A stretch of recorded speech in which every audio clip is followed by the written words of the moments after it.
اور دل کو نظارہ جمال الہی کے لیے پیدا کیا گیا، اور بس جب وہ اس نظارے میں مشغول ہو جاتا ہے تو بارگاہ الہی کا بندہ خادم اور بندہ خاص بن جاتا ہے، عالم خاک سے مٹی پہ بیٹھا ہوا اور 2 قطروں سے پیدا ہوا، اس مٹی سے بیٹھا ہوا سفر کرتا ہے اور مقام علیین پر پہنچ جاتا ہے۔ جب وہ اپنی یہ ساری کیفیات کو کنٹرول کرتا ہے اور صحیح معنوں میں اپنی رعایا کی خبر گیری کرتا ہے، وہ دل ان کو گناہوں سے روک لیتا ہے اور اس خاک عالم سے اٹھتا ہوا وہ کیا کرتا ہے؟ وہ مقام علیین پر پہنچ جاتا ہے۔ عرش کا بندہ تھا، فرش کا بندہ تھا، فرشی بندوں کو جانتا تھا، اب یہ عرش کا بندہ ہو گیا، عرشی مخلوق کے اندر اس کے تذکرے شروع ہو گئے۔ بس انسان حق کے نعمت ادا کر، حق کے بندگی بجا لا، بادشاہ کی طرح سخت تخت سلطنت پر بیٹھنے اور حضور حق کو اپنا مقصود و مطلوب بنا، آخرت کو اپنا وطن تصور کر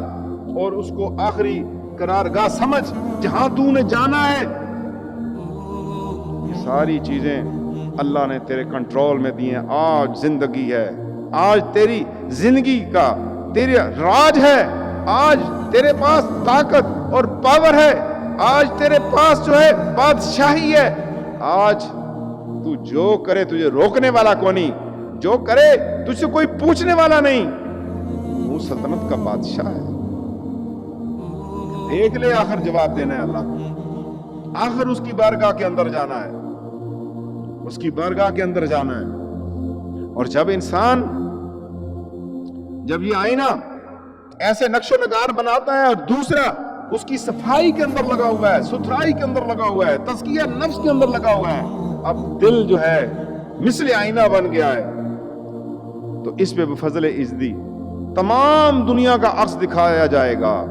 معرفت الہی، محبت رسول کے چراغ روشن کیے جا سکتے ہیں۔ دنیا کی علائشوں کو ٹھکانہ نہیں بناتا ایسا دل، صرف رب ودود ہی کو وہ یاد کرتا ہے، غیر کا گزر دل پہ نہیں۔ غیر کا کیا تعلق اس دل کے اوپر؟ یہ دل کا مالک تو مولا ہے، پھر اس پہ غیر کا راج نہیں چلنے دیتا، اور غیر کا راج جب دل پہ چل گیا،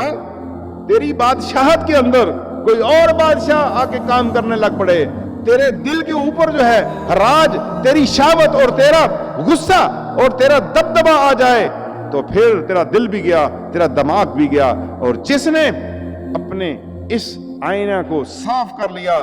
تو نفس و شیطان کے تمام ہتھیار اس نے کھل کر دیے، اس کے ہتھیار خراب کر دیے۔ جس نے اپنے دل کے اوپر تصور اللہ کا نقش بنا لیا، جس نے اپنے دل کے اوپر تصور مولا کا نقش بنا لیا، جس نے اپنے دل کے اندر فکر مولا کی جستجو رکھ لی، جس نے اپنے دل قلب ظاہری اور باطنی سے ذکر اللہ کو جاری کر دیا، اس کا دل مثل آئینہ صاف و شفاف ہو گیا۔ اب اس پہ انوارات و تجلیات پڑیں گی۔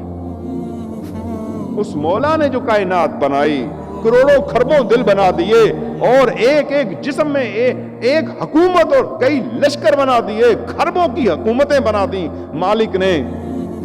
ہم تو سمجھتے ہیں کہ ایک ملک پاکستان ہے، بھارت ہے، امریکہ ہے، نہ نہ، جتنے انسان مالک نے پیدا کیے یہ پوری ایک حکومت ہے،